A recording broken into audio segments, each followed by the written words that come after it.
today is on resilience, urbanization, and water resources. So the goal is really to kind of talk to you a little bit about my preliminary research interests here. I'm going to go over a study of mine that sort of, I think, can show you the type of research approach I take. And it's a paper that's been published in Political Geography, so I can share that with all of you when I'm done. But it's just to sort of, it's a case of Los Angeles water governance.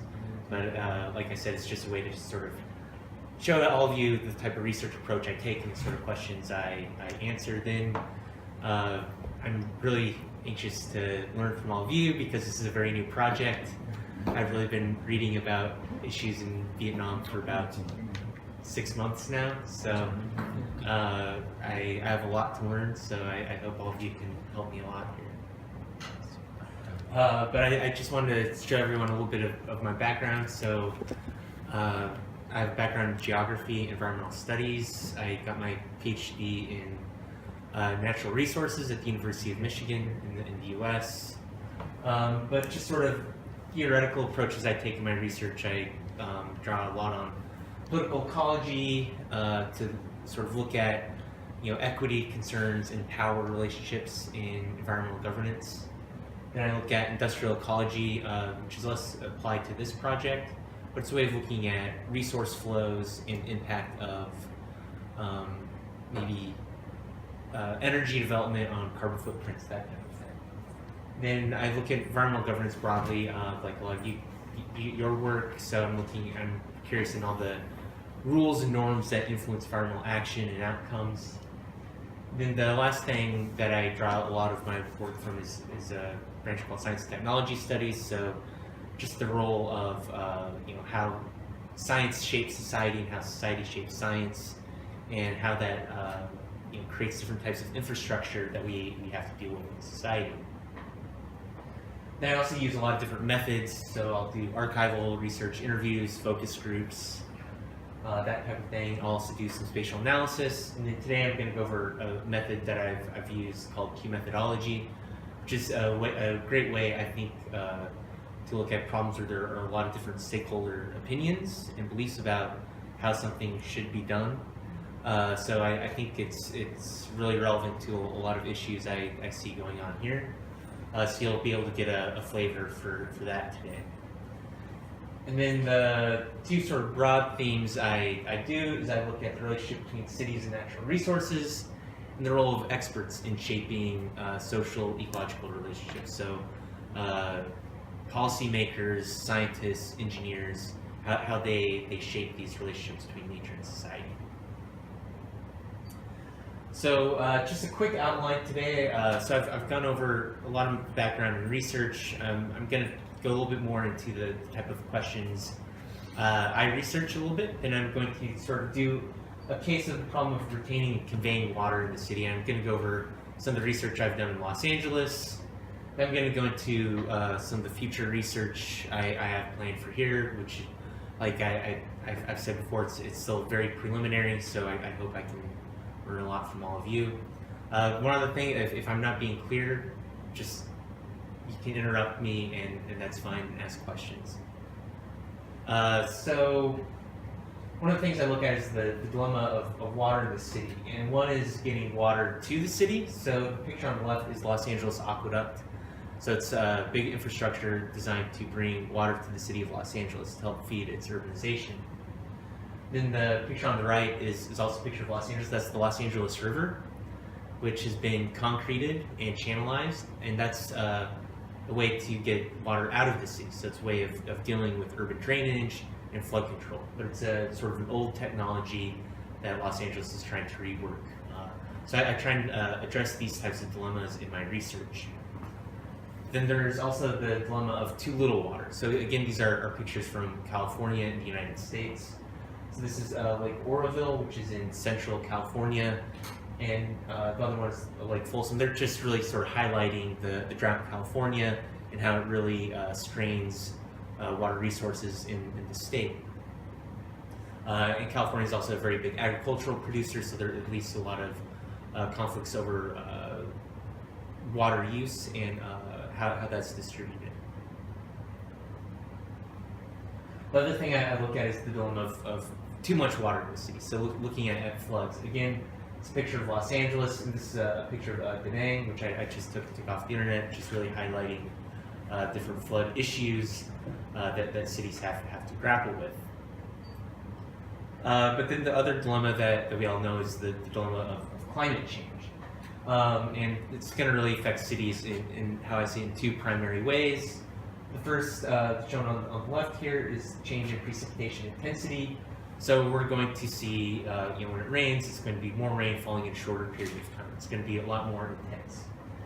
And the other thing that we'll see a lot of is changes in runoff. That's attributed to a lot of things from urbanization, among other things. At least in California, where I've done a lot of my research, it's going to be hotter, drier, and wetter, which I think is fairly similar to projections here. It's going to see a lot more variability from my understanding. And so the other sort of dilemma is looking at sustainability, but also resilience. So one of the things that also brought me to this project were some of the Rockefeller resilience plans, similar to this one that I've seen. So how do water resources get implemented into these plans and policies, and how does that shape urbanization, how people relate with water?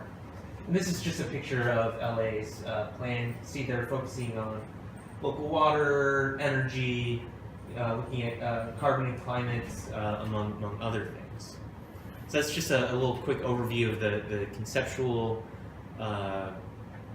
questions and interests I have when I approach my research on cities. So I'm going to transition a little bit quick and go into my case. So this case, like I said, I shared with you when I'm done. It's a paper that's been published in Political Geography that, like I've said, I think has a lot of relevance to understanding stakeholder diversity, especially in how they have different mandates to address the environment. And so I think a good starting off place is just give a little bit more context on this case, and it has to do with stormwater in the city. So looking at drainage, urban drainage within the city. As you can see, in California and Los Angeles, because of the drought, like I highlighted earlier, they're designing a lot of plans to try and capture as much of that stormwater in the city as possible, so they can use it as a water supply source.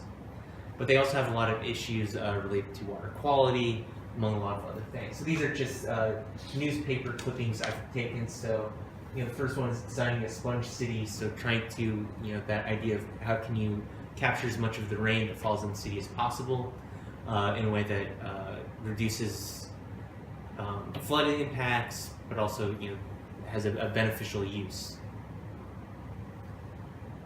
But it also creates a wide range of stakeholders involved in this process, from engineers to water supply managers to different agencies that have water quality mandates. So a little background on the actors here. So we have actors sort of at many different levels of governance, from the national level. So you have environmental agencies, flood control agencies, different legislative bodies. So one of the big examples in the United States is the United States Environmental Protection Agency. So they set regulatory standards for clean water. So they set, so all water that runs off into, say, a river or lake has to meet certain guidelines of water quality. Another one that has a huge impact is the U.S. Army Corps of Engineers. They have a lot of control over especially things like dams and navigable waterways. And like I said, they have a lot of different roles and functions. They set national laws. A big prominent one is the Clean Water Act. But then you also have actors at the state level, which also has environmental agencies, water management agencies, legislative bodies, and they also set a lot of regulatory guidelines, permits. Big example of that in California is the State Water Resources Control Board, which sets permits for clean water in California. But you also have regional actors as well in California, and a big one is Los Angeles County Flood Control District. So they're countywide level. They operate all the flood control infrastructure. But they also do a lot of regional coordination, watershed management. So a good example of this that I think I've seen emerging in Vietnam case as well is ideas of integrated water resource management. So those are regional scale actors that also complicate the process. Then you also, at the city level, you have all your different water utilities, city agencies, and departments. A big powerful one is Los Angeles Department of Water and Power. They have a lot of power and influence over how water infrastructure is developed in the city of Los Angeles. Then you also have at the neighborhood and community level, the everyday actions that people take in the household also has a big impact on water use at a city scale. And they, they pay taxes, but they're also incentivized to do certain things as well. So one of the big incentives in Los Angeles is a lot of the homes have, a green lawn in front of them. But since it's dry, they try to incentivize people to not have lawns.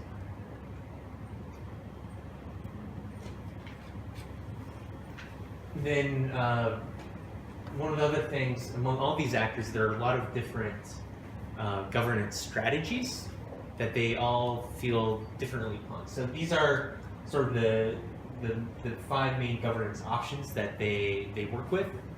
The first one is mitigation banking. So it's a way of developing private markets to encourage investments in green infrastructure.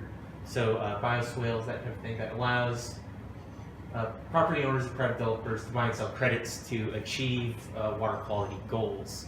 So one of the ways that it works is if there's a new development going in one part of town, it needs to provide some sort of water quality or supply benefit.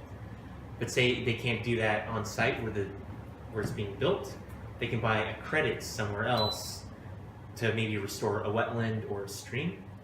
But those have a lot of issues that I'll go into later in the presentation that cause conflict.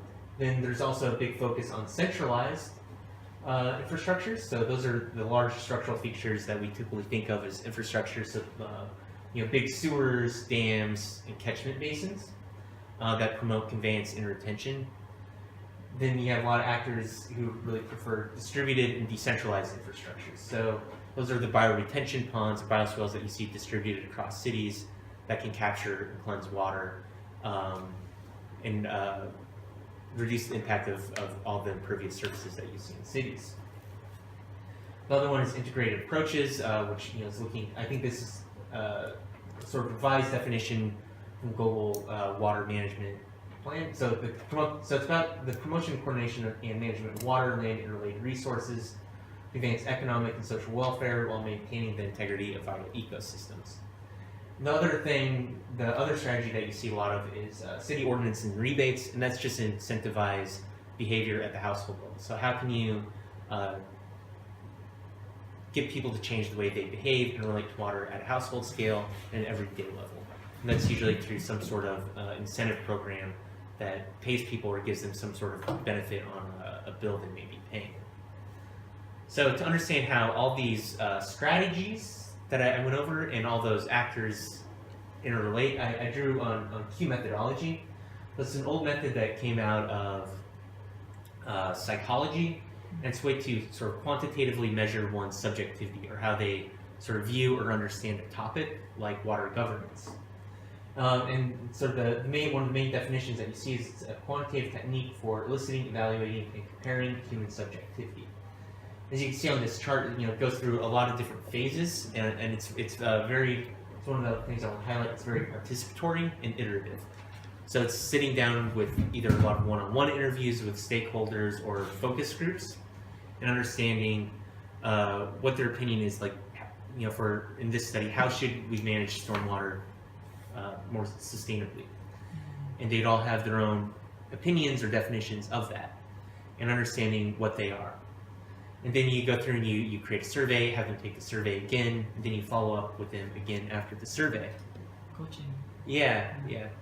So it's very iterative, participatory. And how it works is the survey part is you present people with a grid like this. This can be done either in person with cards, or there are a lot of new online platforms to do this.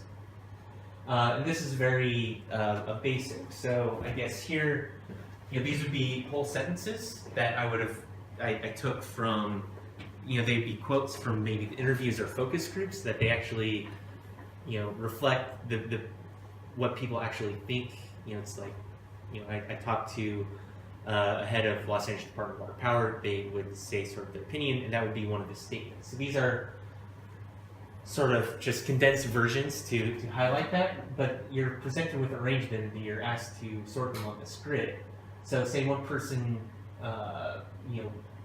thinks green infrastructure and better science is the best way to improve stormwater governance. They place them on that end of the spectrum, but say they don't really like the ability of private markets and maybe big infrastructure like dams to help solve water resource challenges in cities. So they place those statements over there, and maybe they feel indifferent about grassroots approaches in developing more rules. That would place them to continue to fill in these boxes with statements until they feel it reflects how they know the topic and think about the topic.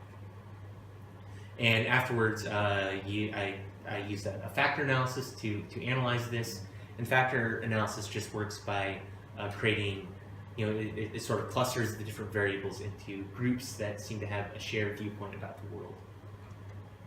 And in this Los Angeles case, I came across four factors or groups.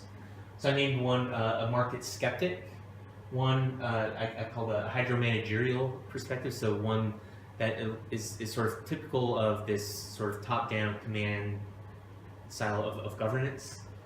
One I talk about it as a market technocrat, so those are people who've really adopted the market framework to address environmental governance challenges. And then the other one is the regulatory and administrative technocrat. So and that really reflects actors who really want to just improve rulemaking and more stricter rules. And as you can see, there are a lot of different actors across. So the skeptic, you have different groups of actors. So there are academics, there's the Los Angeles County Flood Control District, and they each have a sort of distinguishing position. So rejection of market-oriented approaches, hydromanagerial. Actually, I think I can go through all these. This one, so stormwater management needs to be altered to maximize economic gain, resource capture. Then the market technocrat, so it's really establishing better linkages between science, technology, and the market to foster social change. Then the regulatory one is establishing regulations and administrative relationships to meet requirements in water quality permits. But what's really great about this method is it really shows the specific points where actors agree and disagree, which can help devise more acceptable policy outcomes. So one of the big takeaways as far as disagreement that was revealed in the analysis was the ideas of competing infrastructural visions. So what I mean by that is that conflict over large centralized infrastructure to help solve water resource challenges and many distributed infrastructures at a city scale, looking at green infrastructure. So actors really tend to be in disagreement over where policy should direct its focus.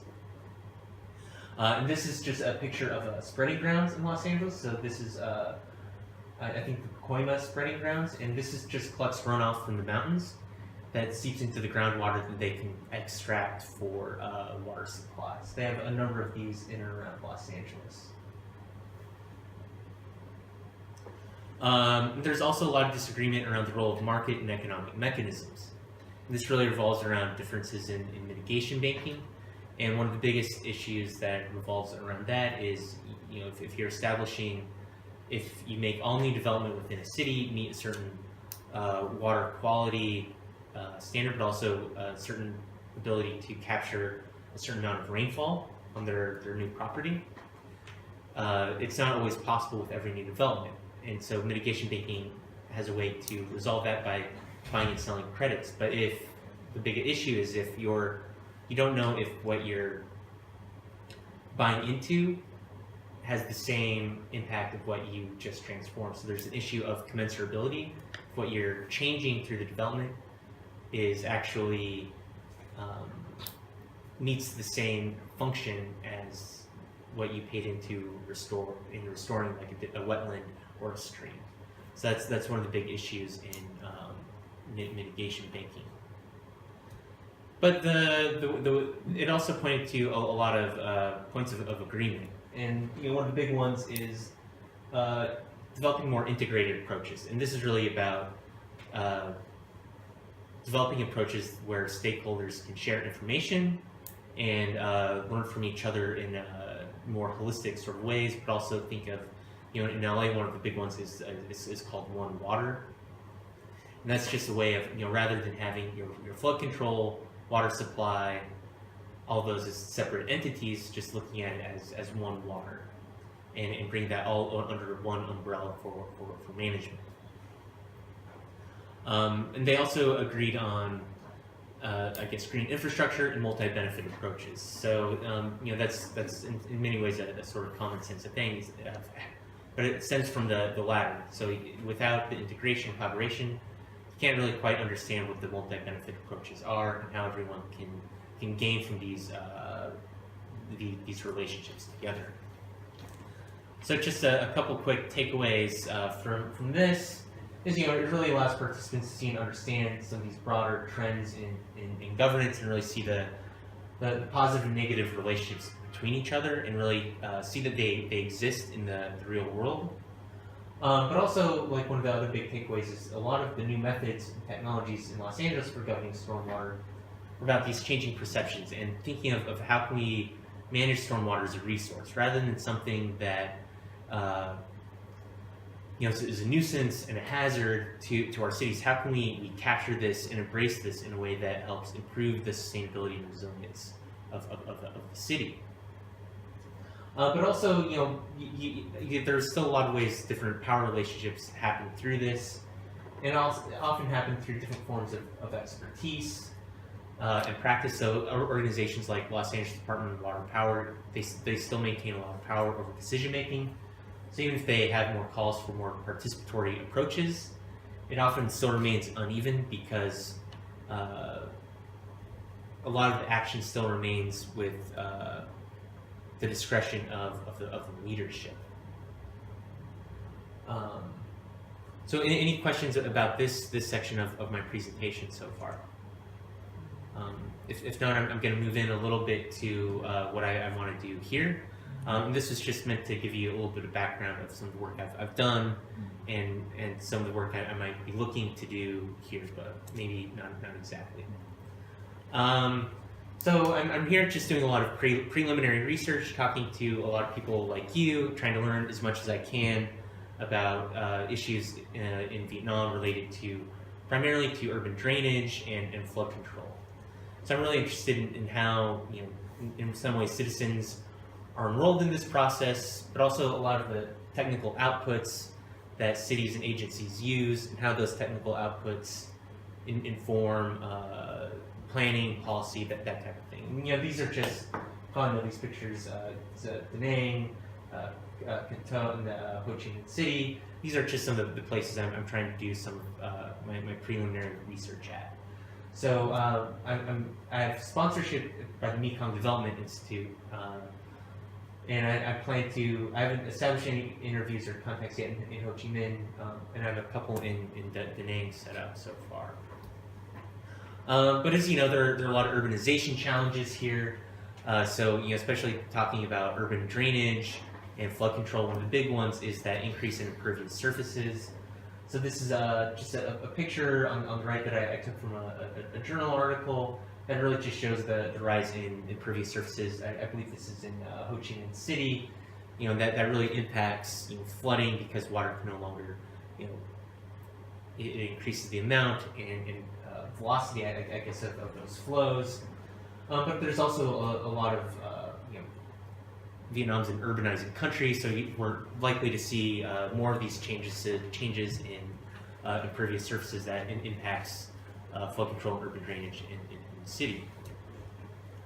And of course, there are also a lot of climate change challenges that are related to that. So there are issues of hydroclimatic uncertainty. So it's going to be hotter, drier, wetter. So how are cities and governments dealing with this uncertainty? If it's going to be hotter, drier, wetter, how do you plan for that? and how our engineers and scientists who make these decisions grapple with that. And we're also going to see sea level rise, which is really going to impact, especially those cities in the Delta. And it also comes with a lot of public health concerns, so there's a lot more chance of disease outbreaks and that kind of thing. And of course, there are a lot of other challenges, such as land decimation and subsidence, among many other things. And all these challenges, alone, they bring a lot of governance challenges, right? That I'm sure all of you are very aware of. And some of the ones that I've been reading about is, and that is also reflective of the case in California, is that there's a lot of fragmentation and lack of coordination among a lot of actors, which is sort of an inherent problem of governance, I think. But there are also a lot of competing goals and missions between different agencies, which might not incentivize actors to share their information if they have competing goals and functions. One way this is often highlighted, I think, is through dams, because they can provide a flood control benefit. They can also provide a water supply benefit, which puts water suppliers and flood control agencies often in competition, because different levels of the dam mean different things about these actors. There are also a lot of upstream and downstream dynamics and interests. Hydropower is also very implicated in this within Vietnam, but also just upstream cities, how they use and treat their water from downstream cities. So trying to think of how can we think of these urban sustainability and resiliency challenges at a slightly, in relation to water, a slightly larger scale. So looking at, a larger basin scale perhaps is a way to understand some of these challenges. Then, like I was referring to earlier, there are those challenges of uncertainty. So changes in water precipitation, these changes in climate, it's really making it difficult to come up with new rules and institutions to manage and govern water, but also develop the infrastructures that you might need to build a more sustainable and resilient city. And there are also some difficulties with knowledge and awareness that I've come across. So how do you inform, the everyday person who's, not working in, a ministry, or, how do you get people who might not typically be thinking about water to be thinking about it in a way that helps a city's resiliency. And there's also might be some outdated laws and policies that might need change. So what are these types of laws and policies that exist? How do they work? How do they don't work? How might they need to be improved or not to improve some of these challenges? And a lot of this stuff is reflected in the little research prospectus that I shared with we here. So some of the goals of my research, they really stem from a lot of these plans. I've seen similar to the Los Angeles case. So this is just a little snapshot of the one I took from Da Nang.